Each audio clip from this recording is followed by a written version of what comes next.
ഓണ സദ്യയിലെ പ്രധാനി നമ്മുടെ അവിയൽ. ശരി, ഇപ്പോൾ നമുക്ക് ഒന്നിച്ച് ഉണ്ടാക്കാം. നമ്മുടെ അടുത്ത് ഒരുപാട് പച്ചക്കറിയുണ്ട്, അത് വെച്ച് ചെയ്ത് നോക്കാം. മാങ്ങ, മുരിങ്ങക്കാய், കുമ്പളങ്ങ, ബീൻസ്, கேரட்டு, கொத்தவரக்காய், ஏத்தக்காய், அவரைக்காய், கத்திரிக்காய். சரி, வாங்க சமைக்கலாம். இப்போ ஒரு பேன் சூடானதும் அதில் 1/2 கப் தண்ணி போட்டு அதில் கட் பண்ணி வச்சுருக்க வெஜிடபிள்ஸ், முருங்கைக்காய், பீன்ஸு, கேரட்டு, கொத்தவரக்காய், கத்திரிக்காய், வாழைக்காய், அவரைக்காய், மாங்காய், வெள்ளை பூசணிக்காய் போட்டு ஒரு மிக்ஸ் கொடுத்துட்டு அதுலேயே உப்பும் தேவையான அளவு போட்டு ஒரு 75% வேகிற வரைக்கும் மூடி போட்டு வேக வைக்கலாங்க.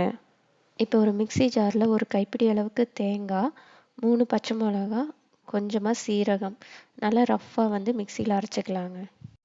இப்போ குக் ஆகிட்டு இருக்கிற காய்கறி ஓப்பன் பண்ணி பாருங்கள்.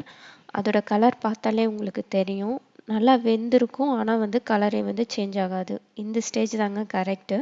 இதை ஒரு 2-3 டைம் நல்லா ஒரு மிக்ஸ் கொடுத்துட்டு நம்ம அரைச்சி வச்சுருந்தோம்ல ரஃப்பாக, அந்த தேங்காயோட பேஸ்ட்டை இதில் நல்லாவே ஆட் பண்ணிக்கலாம்.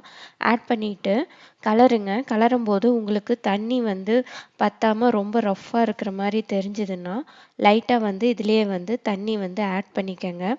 ஆட் பண்ணிவிட்டு அதுக்கப்புறமா இன்னுமே ஒரு 2 நிமிஷம் வேக வைங்க. பாத்திலேயே நம்ம தயிரை நல்லாவே நான் கெட்டி இல்லாமல் மிக்ஸ் பண்ணி வச்சுருக்கேன்.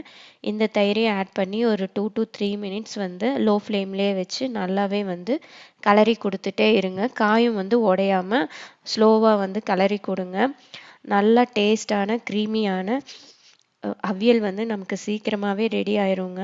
அவ்வளோதான். இப்போ ஸ்டவ் ஆஃப் பண்ணிவிட்டு கருவேப்பிலையும் இருக்குன்னு தாராளமாக போட்டு தேங்காய் எண்ணெய் லைட்டாக மேலாப்பில் தெளித்து விட்டீங்கன்னா செம்ம டேஸ்ட்டாக இருக்கும். இப்போ ஒரு நல்ல ஒரு மிக்ஸ் கொடுத்துட்டு மூடி போட்டு ஒரு 10 மினிட்ஸோ 5 மினிட்ஸோ உங்களுக்கு இருக்கிற டைமை பொறுத்து அப்படி ரெஸ்ட்டில் விட்டுருங்க.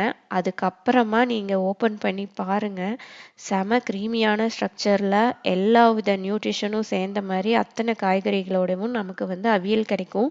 இதை நீங்கள் ரைஸ் கூட மட்டுமே வச்சு கூடி சாப்பிட்லாம். ட்ரை பண்ணி பாருங்கள், ரொம்ப ஈஸியாக இருக்கும்.